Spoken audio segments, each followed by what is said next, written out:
podcast fam? Get ready to meet one of the nicest guys in Gainesville. Reid Fogler is the owner of a unique and charming apartment community called Woodbury Row. I met Reid through a mutual friend a few years ago, and he is someone I'm proud to call a friend and mentor. Hear how he became the owner of a premier piece of real estate next to the University of Florida. And we also talk about investing in real estate and the stock market. It's a great episode. Enjoy. You are listening to WHOA Podcast, coming to you from Gainesville, Florida. Hello, everybody, and welcome to another episode of the WHOA GNV Podcast, the podcast bringing you businesses and individuals that make you go, whoa. I am your host, Collin, and my co-host is Michael Dees. This is now brought to you by GameStop, right? Dude, did you get any of that stuff? No, but so during COVID, we really realized how it's not a good idea to get too far ahead of things because of the news cycles are like, and what an example, because last time we recorded, this was not going on, and now maybe it's at its end, but what a whirlwind that's all been. Yeah, for everybody who's listening, we're recording on February 2nd. Right. And this is going out on, what was the 15th. On the 15th. Yeah. So, I mean, there's been a lot happening. It's been a whole hell of a lot that's happened in the stock market, retail investing, and some new buzzwords, or maybe they're not new buzzwords, but people have learned. It's like I think everybody's watched The Wolf of Wall Street on repeat for the last 2 weeks. Like it's been crazy. And I got you hooked on Robinhood during the pandemic, for better or worse. I'm not in 2020. Sure. So now, how do you feel with all this stuff going on and them blocking people from buying stock? Oh boy, that's crazy. So to answer your question, I mean, it's been fun. It's been fun to get into. It's a little bit more of more than a hobby for me at this point. Yeah. Because I've done well. It's funny. Like I've lost it faster than I gained it, but I've gotten into some real money twice and then lost it within like a week. So you're giving your 2 weeks notice? No, because like I said, I keep losing it. So it's like every time. Oh, good. Before the ink is dried on the 2 week notice, it's like, oh no, let's just save that for later. But it's crazy the way that they Robinhood especially had to do some stuff, and questionable legality. Who knows? There's going to be class action lawsuits. It's been a crazy thing to follow, even if you're not in it. It's been something that's pretty historic. My favorite thing though has been like seeing, AOC and Donald Trump Jr. all agreeing on stuff. Right. Ted Cruz, all of it. Yeah. I'm like, oh my gosh, who would have thought this is what's going to pull the parties together? Biden called for unity, and this is how we got it. I don't know, but what a ride it's been. But, it would be interesting to do like a mastermind session on that. On stock, and just Robinhood and a lot of these apps that have really put the power into your hand, right? Right. It's pretty crazy. But anyway, definitely a lot happening in the world, and you guys, we'll have to make that happen sometime. That'd be super interesting. But you guys, we have a great show for you today. I'm excited to get into it. But before we do, definitely want to thank the incredible sponsors that make this show happen. Have you noticed those? What? I said it's not GameStop.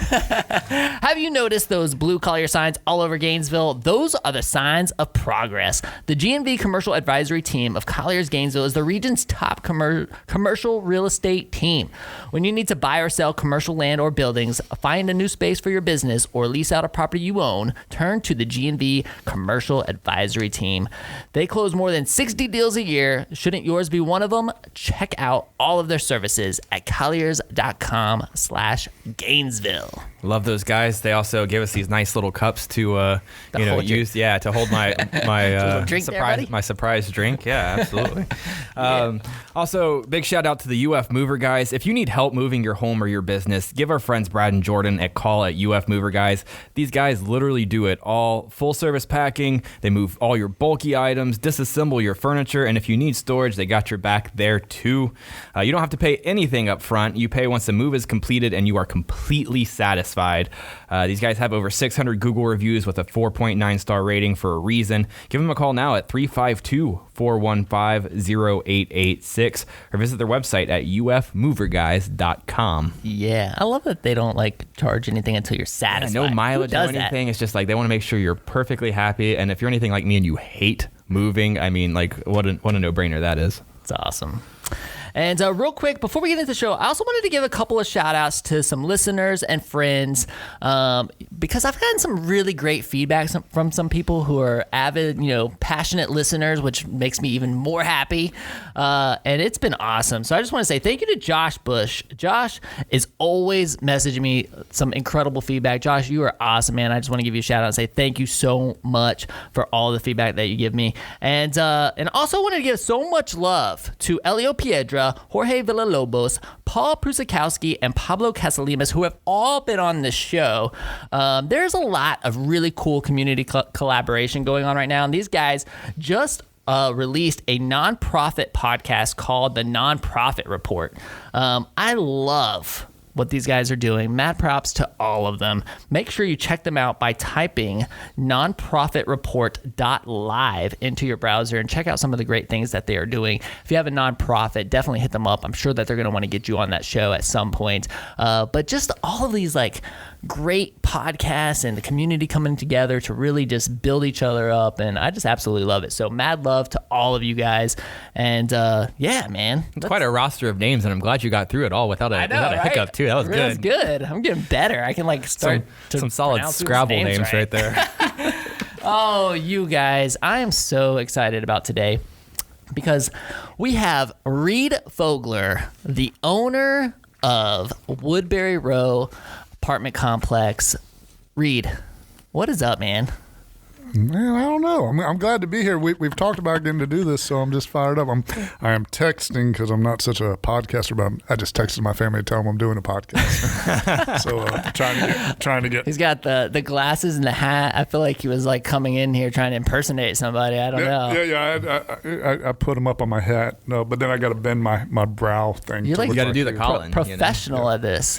Yeah. You guys that are listening, Reid is a personal friend of mine and somebody who's become very much a mentor in my life. And dude, I've wanted to do this for a while, and I'm glad that we were able to make it happen. So thanks for coming in. Yeah. Thanks. No, we've had a lot of good times and good talks over the years. I don't know. People probably don't know how we know each other, but you really helped me at a pivotal time. I was building some more of our apartments at Woodbury Row, and we were getting a little bit behind. It's funny, the UF Mover guys actually helped us in that situation. So I think pretty much every one of your sponsors I have a personal connection to. But I'm building these buildings. I'm going, man, I got to get this stuff rented. And I'm like, it's not like it used to be. I need somebody that can reach the kids. And somebody put you and I in touch. And Newell Fox, shout out to Newell Fox. Newell. Oh, by the way, Newell, I had a Newell Fox roll at Volcanic the other day. It's the most expensive roll on the menu, which doesn't surprise me. Is it his roll? Yeah, it's literally called the Newell Fox roll, and it has everything. It's like if you opened up a 68 Cadillac's trunk and pulled everything out, that is what is in a Newell Fox roll. But it was really good. It was good, and now I'm having to diet because I ate that much, and now I can't eat Sarah's cookies even though they're really good. And I've only had 3. So Newell Fox was on the show before. He's the only guest to he stood up. Because we had the bars these ones, right? And he stood up, pulled the microphone up. He's stood there the whole time. I'm looking up at him like this. Early days. But that was a good episode. I don't remember what number it was, but definitely go back and check it out because there's a lot of value-filled info in that show. Newell's a fun guy. We go to Mildred's, which is another good local eatery. So we go to Mildred's and we game plan because Mildred's has the white paper on the table. So we bring in our writing utensils and we sit there and I draw up football plays for his flag football team and then he makes copious notes on our flow chart and our pyramid and our plans on how we're going to continue to.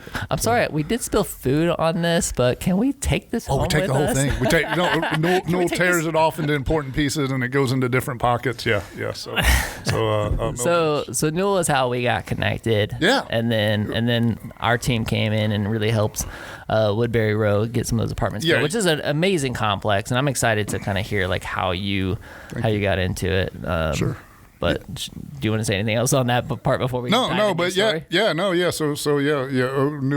Woodbury Row is awesome, and I was a little bit of a nervous cat, but you came in and you helped us get fully leased up, and And that was awesome. And UF Mover guys helped move a bunch of people in because part of my concern was we were a little behind on scheduling, and we were afraid we weren't going to get everybody in. So we actually stored a bunch of our resident stuff. UF Mover guys helped us with all that, and then brought it over. Everybody was thrilled to death. And so, yeah, it was actually a really good beginning for you and I to get together, and a great way to get going. And UF Mover guys actually helped everybody come in and be really happy and excited about it. A time when it could have been a little stressful, so it was really good. So thanks to those guys. That's great. Got that whole complex filled up that year. Yeah, That's awesome. 100%, which we usually do, but that was the most people we'd ever had there. We had about 57 new bedrooms. New unit. Those are new units? Yeah, I think we did. I think it was about 57 new bedrooms. Units? That was phase 3, which we've done 3 phases of construction over there. Yeah. Probably have one more to go. Cool. Well, so I want to hear how you even became the owner of Woodbury. What was funny is this is what's so great about the show is I always have these relationships. I know a lot of people in town, but I don't really know. I don't really know the seeds that were planted years ago that led to this moment and how we even got to working together. So I would love to hear just your story. Yeah, sure. I told you coming on, I was like, I don't have anything to push, but I love real estate. I grew up. Y'all were talking about GameStop, and so I'm a third generation investor. My grandfather lived up in New York City, and he was an attorney up there, but he wound up making a pretty good living in the stock market. Was able to retire very young. Retired and went to Yale Drama School at one point as living off of his investments. And then my dad actually ran a pension investment business out of Gainesville, and he's an equities guy and still runs some money for some people and runs his own portfolio. And he's somewhere in his 70s, and he just had his best year ever in the market. Absolutely killed it last year. Yeah. So my dad's, every time I'm like, "How you doing, Dad?" He's like, "I'm great." He's like, "All I do is sit home with my mom." They've been COVIDing it for 11 months now or whatever. So I think they got their second shot Saturday. So they're about to get out and about. Cool. But yeah, so I grew up in a family in the mid 70s.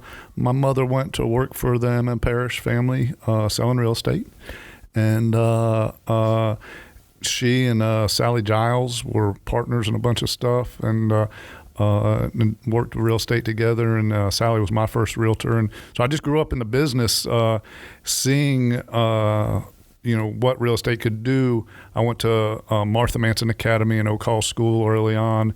Eventually graduated from PK Young, but Oak Hall School was there were basically a lot of rich families there, and most of those dads were doctors and lawyers, and I wasn't awesome at academics. But I kind of wanted to be a rich kid like those families were, and I looked at all the other dads that were making money were in real estate, and I thought, well, I could do that. And my mom and Sally and other people gave me good direction and kind of turned me on to it. So when I was just turned 21, even before I was 21, I started looking for my first piece of real estate to buy, and managed to do that. Bought a great house right across from the O'Connell Center and gutted it and fixed it up before we were flipping houses, before people were flipping houses, and just started fixing it up with a buddy of mine, Danny Mead, who I'd known since kindergarten. And I got myself 3 roommates, and they were paying my mortgage. My mortgage was $627 a month, and they were paying $200 each. So I was living for $27 a month, and that was a pretty good gig.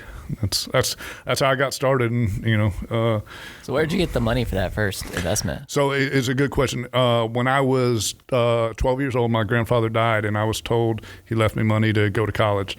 And I think my parents were crossing their fingers that I would make it into a college, and I did. Went to Appalachian State, and when I came back to UF, what I realized was that that money was actually an inheritance, and I didn't have to use it to go to college. And being in state, I had enough that I'd be able to pay for my in-state tuition and put down a deposit on a house.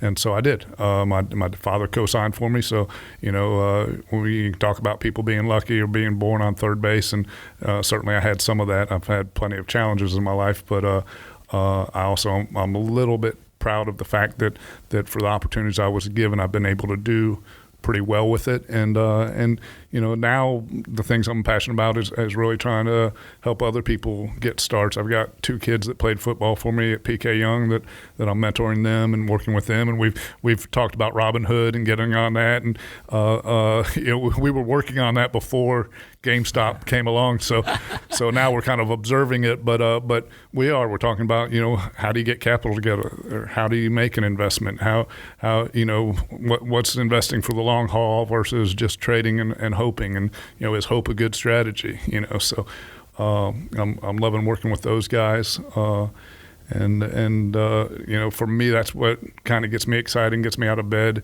I have meetings and stuff that I have to do as a grown-up guy, but really I'm excited about how do you help the next generation, next group of entrepreneurs, the next group of guys that just want to have a different circumstance. And that's what I was. I was a kid at Oak Hall that was in a good circumstance, but I was like, man, I really want to do this, and I was motivated to make money. I thought that would give me freedom to where I wouldn't have to count on people. Turns out you still have to count on people, but which isn't a bad thing.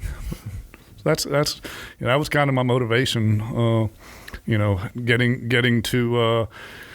Getting to Woodbury Row, which is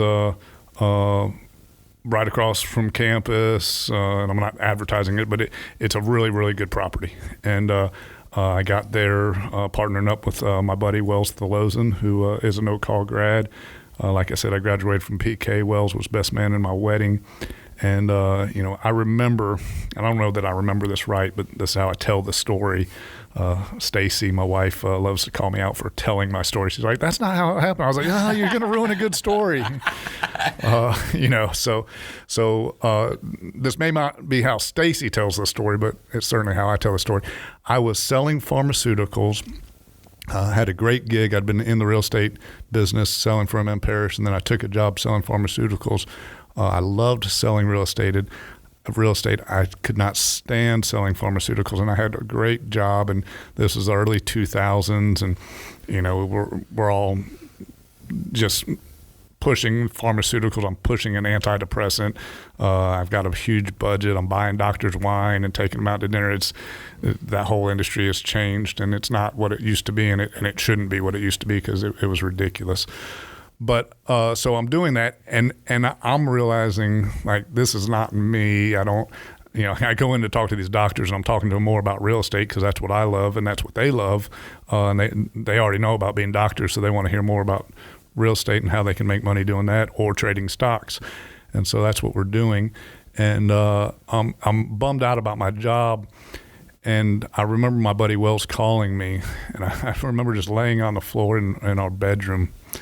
We live in a house over by the law school, and we haven't even had our first child, and so I'm just laying there, and my wife knows I'm bummed out. Wells probably knows I'm bummed out, and he's like, "Man, we ought to do something together. We ought to go into real estate together." And Wells he's just a tremendously bright person, unbelievably high quality character. Was he in pharmaceuticals too? No, Okay. no. But he was doing them. No, Wells. So a good question. So I'm telling you how great Wells is, and Wells winds up in real estate with me. But what y'all would know Wells from, if you're in Gainesville, is the brewery First Magnitude. So Wells and his wife and 2 of our friends, John and Christine Denny, they all started First Magnitude, and I had an opportunity to invest in that. And didn't. And the only reason I didn't was because Wells said, "Well, Reid, you already quit drinking. You'll never be able to test the product." And he was right. But the business has done very well. It's raised a bunch of money for charitable causes in Gainesville. It's a cool place to go. That's just another one of the successes Wells has had. We did real estate. We were very successful with what we were able to accomplish, and in no small part due to him. So that was what sparked it? Yeah. It was like, let's go into real estate. Was Wells saying, do it? Yeah. And I just, it was. Like, what was he doing at that time? So he was in town. This is another story that I tell that's probably not exactly accurate. He, Wells. Welcome to the fictional stories of the WHOA GNV podcast, everybody. Right. The fact checkers are over here going. Fact checkers. No. Sarah's like, that did not happen that way. So Wells was the third kid in his family to go to Georgetown University, and probably the last kid in his family to ever go to Georgetown University, because he did not feel like as good of a student as the first two in his family. But so Wells is the most overeducated roof truss designer and a seller in the world. He's got a degree from Georgetown University, but he sells roof trusses for Ridgeway Roof Truss, which is the business he now owns. His father owned it all when we were growing up.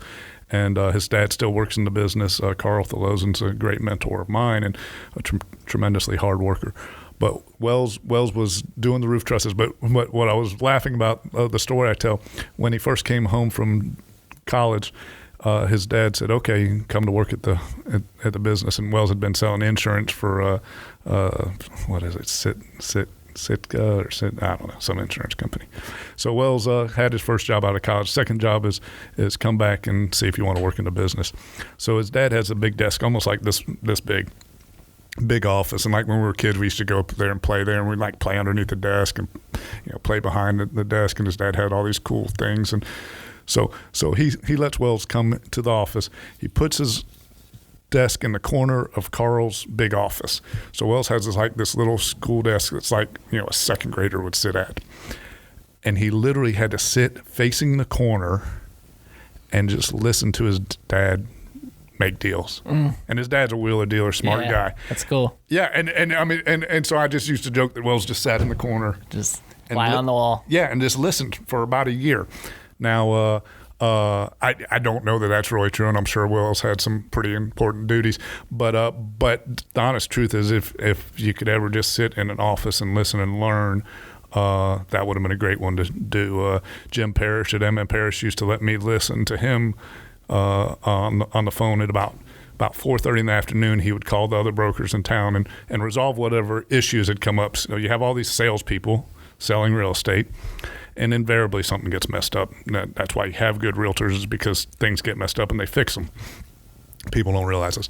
But so Jim would have to call to the other brokerages and just say, okay, well, if you buy the washer, I'll buy the dryer, and we'll get to the closing. Whatever got messed up. And I would listen, and you would learn. And I was in the office across the hallway, and Jim just said, just leave your door open. You can listen to all my conversations, and you'll learn how not to mess up real estate. And it was a great lesson. I was sitting in the office that was my mom's last office before she retired, and they stuck me in there.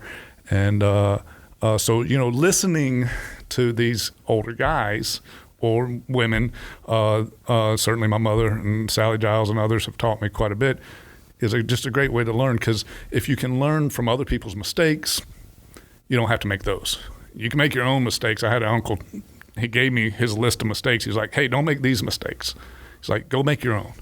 And it's true. When you listen and learn from older people that have been down the road and can just say, hey, don't step in this hole, it can be really valuable. So anyway, I don't know. Wells had the opportunity to learn that from his father. He calls me up and says, let's do something together. And it was a vote of confidence I needed at a time. I'd already bought. I probably had 10 properties on my own. Wells knew I was doing well with that. What year was it? Do you remember? That would have been like 1990. Okay. So I'm sorry. No, not 1990. 1999 or 2000. We got Woodbury Row under contract on October 8th. 2001, and I know this because I was at North Florida Regional Hospital. My son Mac had been born, and we're there, and all our young friends are coming by. He's one of the first kids in our group of married couples to be born, and so Denise Hudson, who's one of the top a real estate attorney in town, and we call her the condo queen. Nobody has written more condo documents than she has. But Denise Hudson and her husband Ben came by and saw the baby and held the baby and hugged Mac and hugged Stacy and I.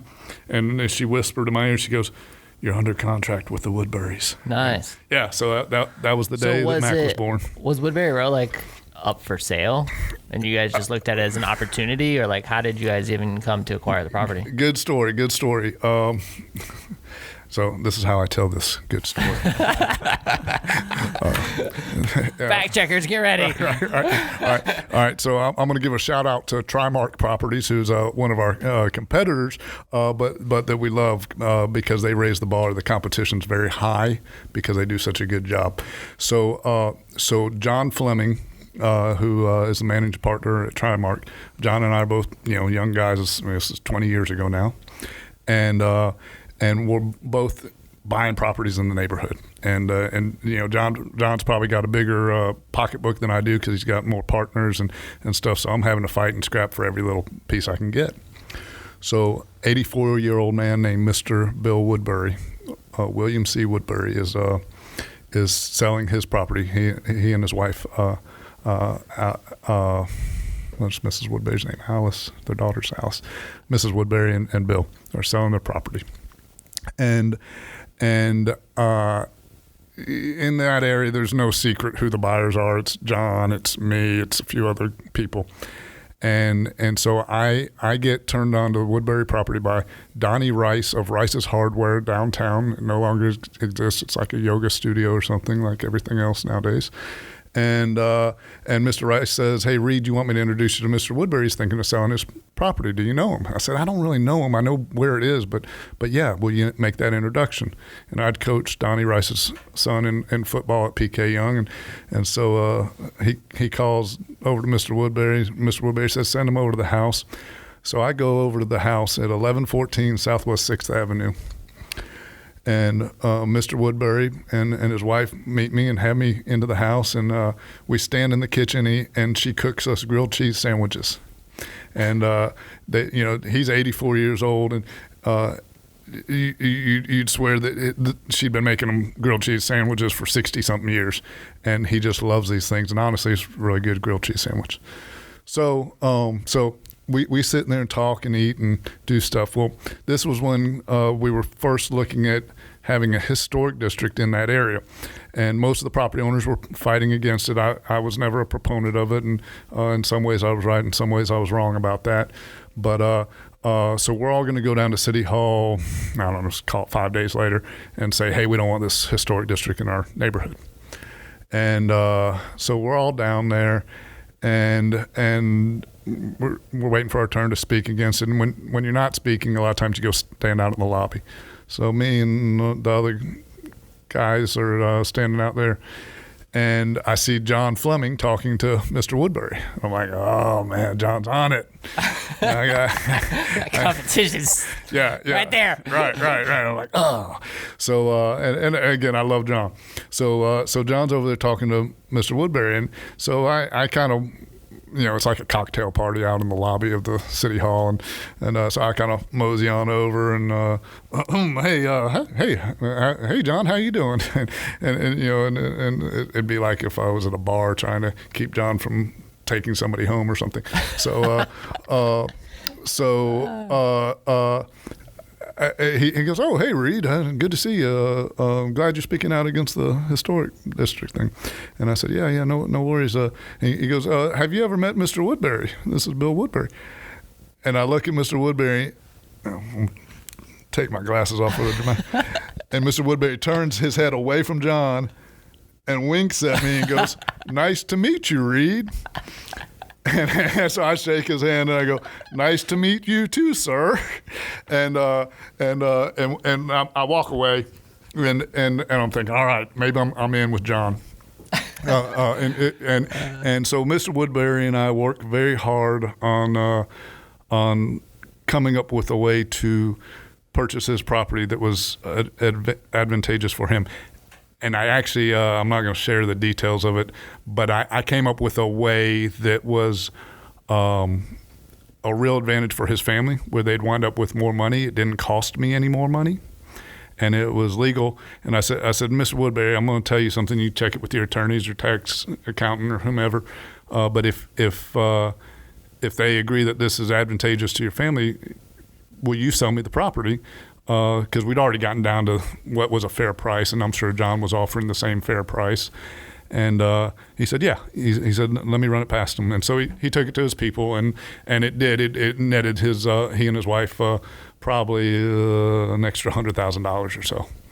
And it didn't cost me anything more, but because I had understood their situation, I was able to structure the purchase in a way that they walked away with more money. So Wells and I won on that one. John bought most of the rest of the neighborhood, which in the end's been a really good thing for me because they do such a nice job that it's really pulled up the values in the neighborhood. And again, we like to think we compete well with them, but they do a good job also. I should have like planned this better, knowing that this was going to be the conversation. I could have had like John Fleming on the next episode. Yeah. We could Tell us how it really happened, John. Really John. We can make that happen. I'm gonna get John on the show.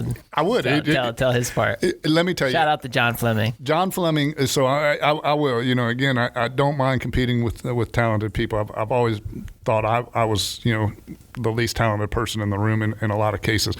John Fleming and Phil Wagner, if you can ever get them on the show, super impressive people. They have their story, and I'll let them tell it. But as I understand it, and I've talked to John about it before, is super impressive. The friendship they have, similar to Wells and I, and how far they go back, and what they've done to have success. Again, just super impressive. I have a lot of respect for those guys. So yeah, that's awesome. That's So, I mean, I don't think I ever got the answer of whether or not it wasn't like for sale. It was just like a connection, and like maybe he was getting ready to retire. I mean, it's not like he was a little bit older at this point. So Mr. Woodbury's 84 years old, and they're thinking of finally selling sort of what they had spent 60 years putting together. They owned their house, then they bought their neighbor's house, then they bought the neighbor next door to that house. So they had about half a block on Southwest 5th Avenue and 6th Avenue, right up to 12th Street, Southwest 12th Street, right by Norman Hall. And and these are houses. They're houses. And so how many houses did they have at that point? Do you remember? There's a duplex, a triplex, their house, 11, 22, so it's 1, 2, 3, 4, 5, 6, 7. It's 8 buildings. Can you tell us what you paid for it back then? Yeah, sir. So 1990, we go under contract for... You said 2000. Oh, yeah, 2000. Yeah, 1990, 2000. Fact checkers. This is how I tell the story, Collin. Leave me alone. You're just like my wife. Leave me alone. Shout out to Stacy. 2001-ish. Hashtag I love Stacy. So 2001, we go under contract for $1.5 million. So $1.5 million for 8 buildings and a parking lot that has 70 spaces that you rent to students commuting to UF. So this is before scooters. So this is before new scooters for less, and so people would actually just drive and park somewhere near campus and walk onto campus, and there was land to do that. We've since redeveloped the parking lot. So yes. And really quick, this is what's so unique about Woodbury Row, in my opinion, is that you have like this mix of really historical looking homes right down the street, and then you went and built more like apartments and studios and that kind of thing. Yeah. Was it over that parking lot where the kids used to park? Yeah. So Woodbury Row Phase 1 is we called it Woodbury Row, honestly, just in the design phase, and then it stuck because we were building row houses. We were building row houses because you were able to put them up towards the sidewalk so that you created a better pedestrian friendly environment. And it was the first development in that neighborhood in over 40 years at the time. Okay. So and for everybody who's listening, we're talking, it's like right behind Norman Hall. Yeah. So if you're trying to get like a location in your head, like that's where it's at. And it's a great location. It is a great location. We're very fortunate. It's near Sorority Row. It's near Norman Hall. That area has continued to grow. Again, not just our development, although we were the first to develop in the area. what has come is really nice, and it's a beautiful area. It's well lit. There is a great pedestrian friendly environment, which helps kids to have eyes on the street and be safe walking around with their friends and getting from class to home to the sorority. It's a great setup. Spot. Yeah. So I have so many questions, but I'm gonna let Mike start us off. Oh, okay. If you have any, I feel like I'm hogging up the entire conversation over here. Back when you were starting to go through the origin story, you talked about the having the mentors and people to learn from, and it sounded like you kind of just took the mistakes and the mistakes that they made and ran with it. Like, you didn't need to make them twice. Was there anything you had to learn hard on? Mistakes that you had to make yourself, regardless of whether someone was telling you, "Hey, don't do it this way." Yeah. So again, I've never felt like I was the, smartest guy in the room, or very rarely. And so even growing up in my own house, my dad has a PhD, my sister has a PhD. Every time I've made a mistake in real estate and it's cost me money, my dad says, "Oh, you just got your master's in real estate." And it usually is about the corresponding cost of a master's. So so you just don't want to be like a triple master. You want one master's. So we can go back. So this is a good one. To be honest, since I was 21 years old, I've only ever lost money once. I've averaged a 15.1% return on my money. Dang. Yeah. So, I mean, that's a pretty good return. A good conservative return in the stock market is, if you're safely invested, you're lucky if you make 8% a year. So I've just about doubled that. And so when Wells says, "Hey, let's do something together," I'm all fired up, and I've got some money squirreled away because I'm always trying to throw some money at the next piece of real estate. And we come up with Woodbury, and we know it's going to cost us $1.5 million. We're going to put 20% down. The Woodburys wound up financing us. That was part of what we structured and part of how we were able to make them some extra money. So they finance us. We're going to put 20% down. So that's $300,000. I got to come up with my half. Wells and I are 50-50 partners, so it's $150. So I already made a lot of money in buying AOL back when you were putting the discs in, right? Right. So, right. So we're talking about GameStop today. Well, AOL was sort of GameStop back then. So The disc. We gotta get one of those discs in the mail every week. Yeah. Oh, dude! But then you wanted them because you're like, "Oh, I need another disc." Anybody got a disc? And so you're grabbing a disc, popping it in. You can't watch anything but NOAA, the weather station. Find out if the wind's blowing in Cedar Key, because there's nothing on the internet. So anyway, I had made money again. My dad was a stock guy. Is a stock guy. My grandfather was a stock guy. So I had bought AOL pretty low and wrote it up pretty high, and I sold it. And I bought in at, I don't know, I think I bought in at 36 and got out at 90 or something like that. And How many shares? I don't know. I probably cleared $35,000 or $40,000 on it. I forget when it was. So I may have made $35 a share, and I may have had 1,000 shares. But when I sold it, what I remember is I sold it, and I called my dad. I said I sold my AOL, and he knew he'd seen it riding up and knew I was making money on it, and I love my dad, and he's certainly been proud of me, but. That was only the second time in my life I remember him telling me he was proud of me. Mm. And parenting was different back then than it is nowadays. We give our kids trophies for trying their food, but he said, "I'm proud of you because the hardest thing to do is take a profit." Which is true. Yes, it is. Right. Yeah, right. You would have turned in your 2 weeks notice had you taken the profit when you were here. So the hardest thing to do is take a profit, right? And so my dad tells me he's proud of me. The other time he had told me he was proud of me was years after it happened. But I, in my sophomore year of high school football, I was playing in a jamboree out in Hawthorne, and I'm playing for Oak Hall. Coach Clifford's about to switch to PK. He's coaching both teams that spring. I'm playing for Ocall. I wound up transferring a year later to PK to play for him. But I tackled a kid, Craig Jenkins. Craig was about 220 pounds, and I tackled him like 7 yards in the backfield. And I probably weighed 140 pounds.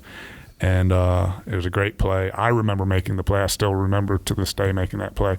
And probably 10 years after that, my dad told me he was proud of me. That's the only time I ever remember him telling me he was proud of me up until this time. And he said, because you did it by yourself. He said you had no athletic talent. When I would ask my dad about football, I'd show him X's and O's, and he was a math professor, so he would solve for X. So I had no help there. But he saw me lift weights. He saw me running. He saw me biking all over town and building my body up and learning how to play a sport that I was not particularly gifted to have any athletic ability to play. And he was proud of me, and that meant a lot. Fast forward another 10 years, I take my profit, and he said that's the hardest thing to do, and he's right. And we all know we've all seen stuff ride up, and you're like, oh, I'm going to keep riding it, and then you ride it back down. So you ride it back down. So, sorry, Mike. It's all right. It's the lessons I need to learn. Right. Had I been here last week, you'd be retired now. So anyway, I make my money on that, and the market's getting frothy. And if you look in 2001, I'm pretty sure that's when sort of the internet bubble happened the first time on the stocks. And so I'm getting my money ready. I need like $30,000 more to have my 150 together and still have enough money to pay my GRU bill and such. And I'm looking at stuff and I'm like, this market's way too rich. I'm gonna short some of this stuff. So I mean, trust me. Like my son, my 17-year-old son Logan, and I have talked about GameStop and studied it, and luckily none of us have lost money on it. So I short a couple of tech stocks, and I'm out on margin, and they go down a little bit. I'm like, all right, I'm in the money.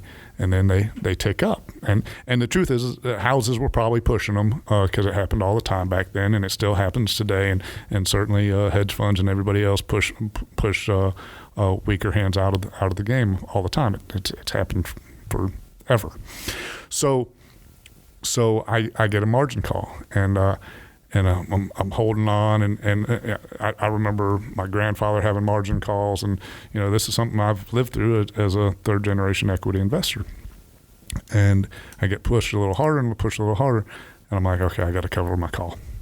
So I make my purchases in order to cover, and I get out of it, and I lost like 15 grand. I'm like, that hurt. I watch it another week or two. It gets even richer. The houses are pushing it up, and I don't know enough about it. Just like a lot of the GameStop guys didn't really know what was happening on the other side of the equation. And I buy back in, or I take my short position, and it starts going down again. It gets pushed back up. I get squeezed, cover. I'm out. I lost. I think it was 60 grand. Hold on, I thought you were about to tell us how you got your 50%. Yeah. Well, I thought you were like gonna I cashed out on AOL, and that's how I got my 50%. It sounds like you lost money. This is the one time I've ever lost money. This is literally the one time. Okay. So Mike asked, what lesson did I learn? Within 6 months or a year, I had shorted Seagate Technologies. This is different from the AOL. Yeah. So I made the money. The AOL is like what you use to I made money on the AOL. Yeah, so I'm really close. Well, no, I'm really close, but I still need to make my last little bit. How much did you have to make at this point? I probably needed to make 30. 30. So you needed 30 grand for your 50%. Yeah. And you had already agreed to a deal at this point? Probably. I'm stretched. I mean, this is back when I used to put all the chips on the table. This is like entrepreneur life right here, man. Yeah, no, this is real. This is real. So wait till I tell you about 2008. Great. So we. Well, you better speed it up then. Okay. We're already 45 minutes into this thing. Okay. So we sell. So I lose. I cover my shorts. I'm out the money, and what I learned is within 6 months or a year, the 2 or 3 stocks that I had shorted had all gone from about $30 to less than $2. So I was right. They were overvalued. The market was crazy, and they were all going to tank. The lesson isn't that I was right. The lesson isn't don't short stuff. The lesson was that sometimes, even when you're right, you're wrong. And that I've lived with the rest of my life. And so even when I know something, there's things that can go against you. And there's things that can happen. And the reality is yeah, was I right? Yeah. But where I was wrong was I was on leverage. The nature of a short position is it can only go to 0, but there's when you're long on something, it can go to a gazillion. There's the upside's unlimited, but the downside is only to 0. And so, I was going to make my money because I was right, but I didn't have the strength because I was on leverage to ride it out, and the big guys pushed me out. And it's not unlike what everybody on Reddit did to the houses and to the hedge funds, and it's not like what the houses are turning around and doing to other people. Yeah. So Reddit. So it's very interesting, but the lesson. So my lesson that I'll write down on my piece of paper for my kids and my nieces and nephews is, even when you're right, you can still be wrong, and it can cost you. So you have to manage that risk, and I failed in that case. However, I got my master's in that, and I've never made that mistake again. And in fact, I've literally never lost money on another investment. And I now invest, and it scares me to death because I go, how many years in a row can I go without screwing something up? But I've been very blessed, and we're prudent with what we do. While I am a risk taker at some level, I'm a very conservative risk taker. So you were able to get that last 30 grand. Yeah. So what did I do? I refinanced. I think I've refinanced some properties, So in fact, I did. And pulled the equity to pay for it. Yeah. I pulled the equity. So this is, and that may have been in 2000, early 2000. When my son's 1 year old, because I remember him walking, we were at my cousin's wedding, and Matt took his first steps, and it was the same time that no income, no job loans, ninja loans were going on. So I refinanced every property I had and pulled out the equity and used that to close the gap on what I needed. So I got to check my years on that, but that's what I think that's how I pulled the money together. Yeah. And those loans were crazy. Those were the stated income where you could just tell the bank what how much do you make? I make $200. I'm the only guy that I know that never lied on a ninja loan. I told the absolute truth, but now there's fact checkers. Yeah, now there's fact checkers. So anyway, but that I think that's how I wound up getting the money, and I may have been getting the money together in '99. May have been when the shorts got me. Yeah, I'd have to go back, and that'd be a very painful check of the old tax return. That's great. So you've had Woodbury Row a long time. Yeah. So we picked up the Woodbury's property in 2001. Well, in December of. Mac was born in 2001, and so it was December of 2001, I guess. So we closed right before 2002. So yeah, 20 years. Wow. And 3 phases of construction. How many other properties do you own? We don't own that much anymore. We're selling some stuff now, so we probably have about another 30 to 50 front doors, but a good chunk of that's being sold for one of the bigger developments that's going to be coming in Gainesville. We've been a part of that development team, but ultimately they'll probably go forward without us.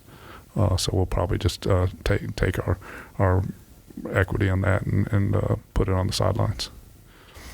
But yeah, it's been good. All right. So my question is, I'm for anybody who's listening, like I'm uber interested in real estate. Yeah.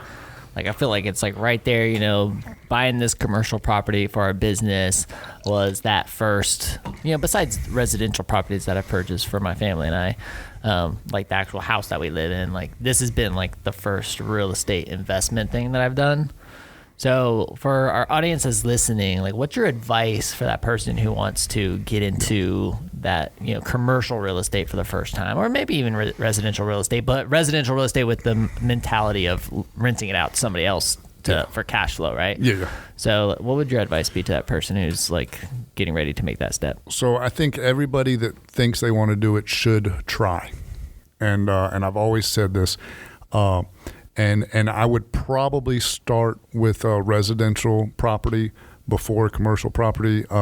Ultimately, commercial property is probably the place for you to go, or high density residential. The advice would be this: try one. Either sell, go buy yourself. If you already own a home, go buy yourself another home, move into that one, and lease your old house out. Do it for a year.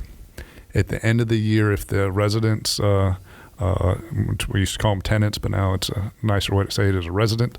If the resident doesn't drive you crazy, if you don't lose your ever-loving mind when they call about the air conditioner or the plumbing, or they tell you that your blinds are just broke, and you're like, yeah, my blinds didn't just break, and by the way, you're not supposed to have that dog living here. If all that doesn't drive you nuts, at the end of a year, buy a second one. If after that year, having two of them doesn't drive you nuts, then if you can own two, you can own 10. And you could probably get into commercial then. Because honestly, commercial is a lot better in a lot of ways. A lot of the requirements and responsibilities are on the resident or the tenant. And so that winds up being a better thing. But not everybody has the makeup to deal with the call at 2 a.m. or the resident that tells you that your disposal just broke, and then you go over there and find the shot glass that just broke in it, which happens all the time. So you may think you want to do it and find out you don't want to do it, and sort of that's the thing you would prefer. That's getting a master's for really cheap. Instead of if you go buy yourself a big commercial property and then find out you're not a really good landlord. That would be an expensive master's. But you could either buy a property or get your or lease out your original home and go buy a second home, and do that with very little risk. At the end of the year, probably the property appreciated some more, so you probably just sell it and get out of it and have made your money. That's the advice I have is try it, because it has more to do with your mental makeup, and it's not aptitude, but it's attitude. How can you deal with somebody that's living in your place and doesn't take as good of care of it as you think you would have. So that's sort of it. Give it a try, but try smaller and see if your attitude is right for it. Most people will have the aptitude for it. And then so if it works small, it will work big. Grow from there. I went from one property, second property I bought. I was competing with John Fleming on for that one too, and I don't think he thought it was worth what I paid for it, so he walked away. Have you guys ever teamed up on something?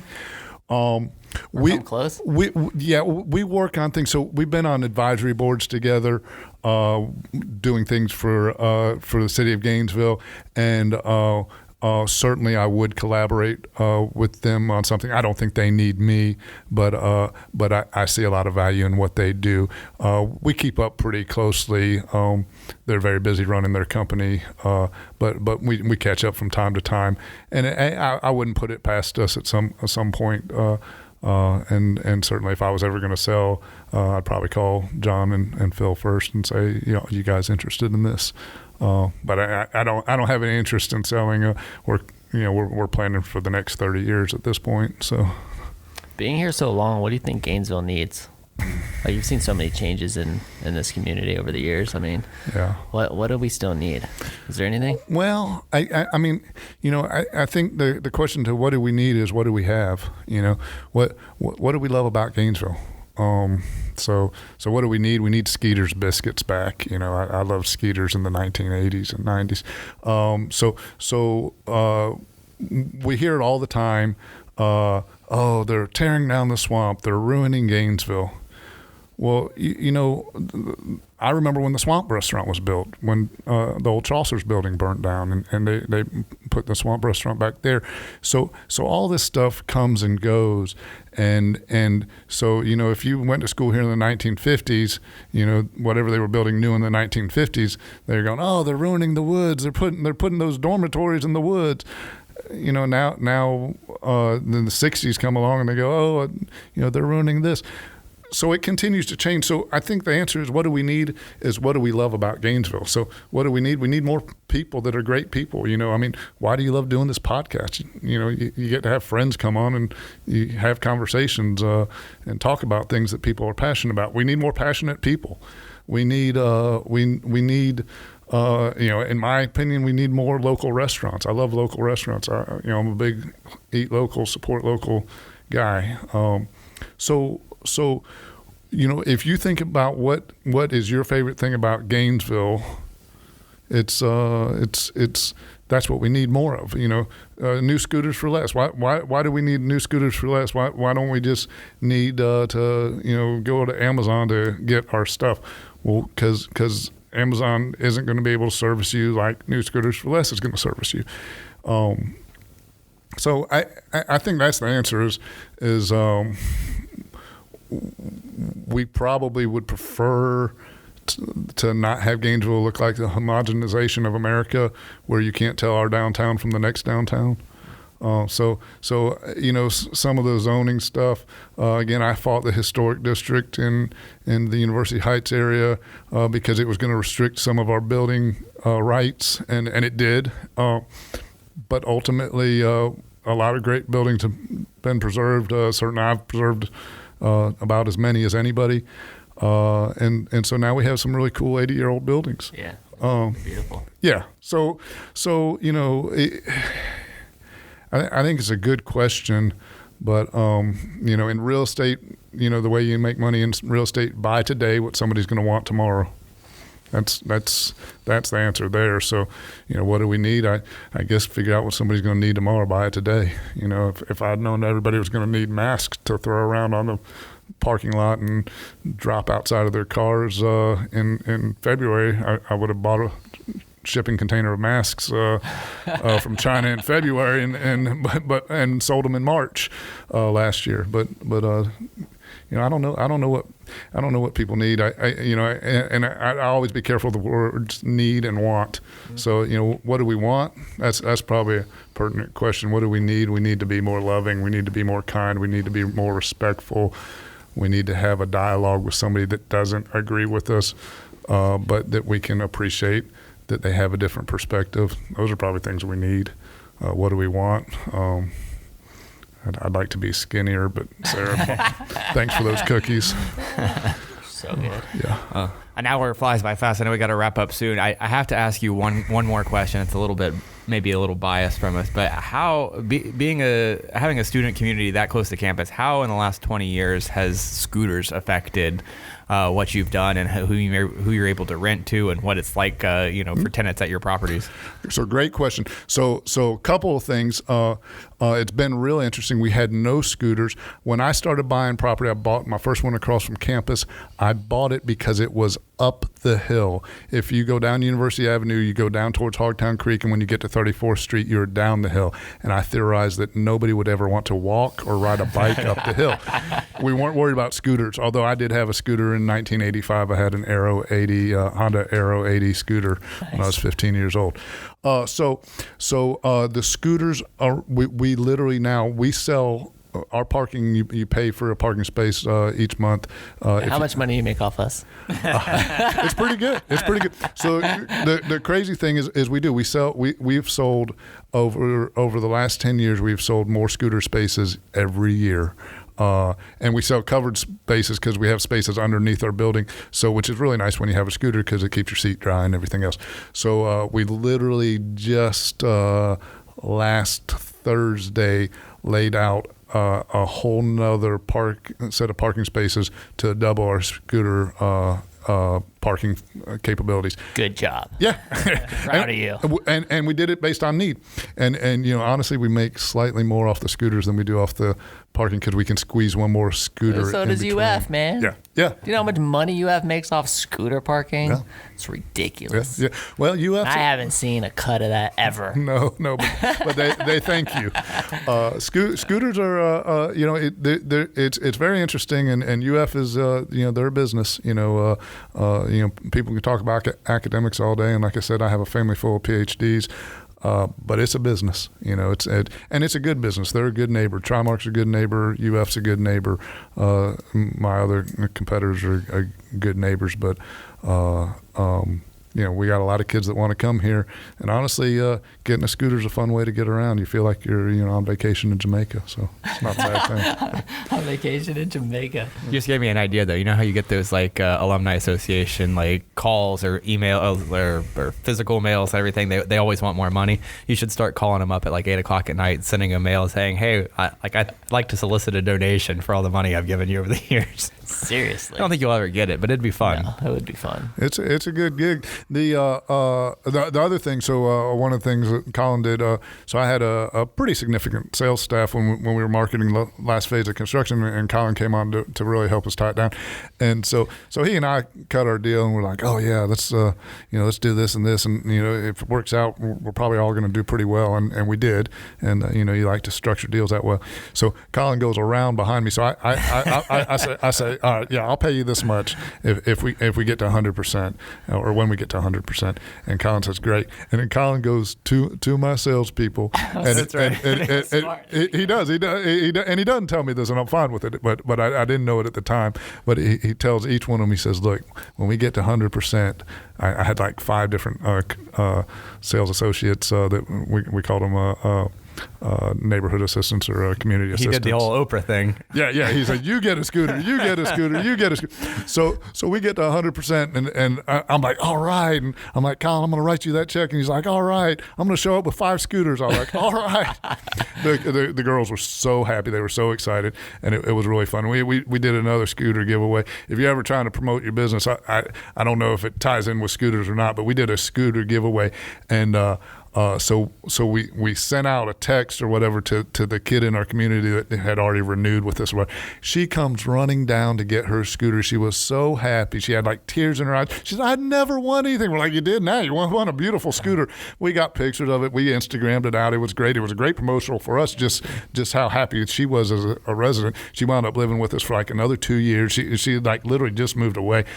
Loved it. She loved her scooter. Had a great time. It was really fun for us. So we were brainstorming the other day. We're like, what we need to do? We need to give away another scooter. That's right. That's good. Yeah. That was funny. I do remember that, man. I was motivated though, because I wanted to fill the complex up, and I remember telling all those young ladies, look, I'm gonna give each of you the scooter of your choice out of my dealership, but what you have to do, but only if we fill this place up 100%. I'm gonna send you leads. You're gonna get so many leads, you're not gonna know what to do with them all. But I just need, I can't control you closing them, right? I'm not here to close them. Right. I'm gonna send you all these leads, but when they come, close them. And when you do, I'm gonna let you pick out the scooter of your choice. And that was good, man. That's right. Yeah. Hey. It worked. That's right, because you and I barely knew each other. And you were like, we made this deal, and you're like, I don't know how good your sales team is. I was like, my sales team's fine. Yeah. We just need the leads. And that's not that I didn't trust you. It's just but you didn't know. I mean, we literally. I just wanted to make sure that I was going to get paid. Right. Yeah. No doubt. So it was great. It was fun. We had a good time, and I will say this. That was you really coached us up on how to utilize digital marketing. I'm sure there's somebody as good as you at it, but I don't know that there's anybody better. We had a great time doing it. You gave us great leads. You ultimately trained us really well. And I've spent more money on marketing in those years than I ever have before, and it's the best money I ever spent. And I absolutely believe that, and the majority of it went to you. Some of it went to Facebook, some of it went to Instagram. But you helped us utilize that money really effectively, and it helped us leapfrog a lot of our competition. And it was fun. And we had a good time doing it. Had some really great content and some great videos that you still have and get to use and reuse. And I mean, it was great stuff. Yeah. But yeah, I mean, if your business ever wants to give a scooter away or something, hit us up because we definitely have that connection, and we usually will even discount the scooter when we do that to to do like they would have discounted the scooter promo to me. trade. No, we did. Oh, they did. They did. But like to trade the promo and stuff because usually the complex is also promoting us and we're cross promotion's great, especially for local businesses in town. Absolutely. Shout out to 4th Avenue Food Park that's near us. We love those guys. Sat Squared went in there. Sublime Taco, all of that's great stuff. Again, eat local. All right, so tell everybody where they can find your complex. Where's the best place to connect you? I know, we told them where it was located, but websites, woodburyrow.com. Yep, woodburyrow.com. Instagram, what is it? Woodbury Row GNV, I think. Yeah, Woodbury Row GNV. I'm on Twitter. You and your family can follow me because that's who follows me on Twitter, my family. So that's Reid Fogler, the real Reid Fogler, not to be confused with the other Reid Foglers. Same way. Yeah. So but hit us up. Honestly, most of our business is from out of town. We love to rent to local people, and lots of my friends' kids have come through college and lived at our properties. We'll take great care of them. Recommend us to your friends out of town. We get a ton of referral business. But Woodbury Row, we got historic houses, we've got brand new beautiful apartments, and sort of everything in between. And I think the thing that makes us a little different is we're still a little bit of a mom and pop operation. We care about your kids and making sure that everything's taken care of. So we think that separates us a little bit. You guys definitely have that hospitality factor down, kind of compared to a lot of other places. Well, this has been great, man. Thanks for coming on the show. This was fun. I knew it would be. Thank you. Yeah. This is the best podcast I've ever done. It's the only one he's ever done. Well, thanks so much for coming on, and special thanks to our team, James Leitner, Sarah Lentz, and my co-host Michael Dees. Always a pleasure, guys. And if you were driving and didn't have a chance to write down the information of those incredible sponsors that we mentioned earlier, not a problem. Make sure you go to whoagnv.com/sponsors to get the links to their websites and all of their information, or you can simply click that link in the show notes of this episode. Also wanted to give a special thanks this episode to Gainesville Harley Davidson, who just re-upped their sponsorship this year. Re-up the sponsorship, so baby. Much. Harley. Gainesville Harley. You guys, Gainesville Harley Davidson is gearing up for Bike Week with Jesse James Dupree and the Rolling Daytona Sweepstakes. Visit their dealership to get a voucher or use the Rolling Daytona mobile app to check in. You'll earn points, which you can use to bid on prizes like a pair of wristbands to camp at the Full Throttle Saloon's Pappy Hotel Campground in Sturgis, South Dakota. A Jesse James Bourbon Dean guitar, which sounds awesome, or a trip to Daytona Bike Week and more. All those things you can just use, earn points and bid on prizes. Check it out at rollingdaytona.com or give our friends at Gainesville Harley Davidson a call at 352-331-6363. And of course, when you do, say, I heard you on the WHOA GNV podcast, the podcast bringing you businesses and individuals that make you go, whoa. Whoa. See you later. Bye.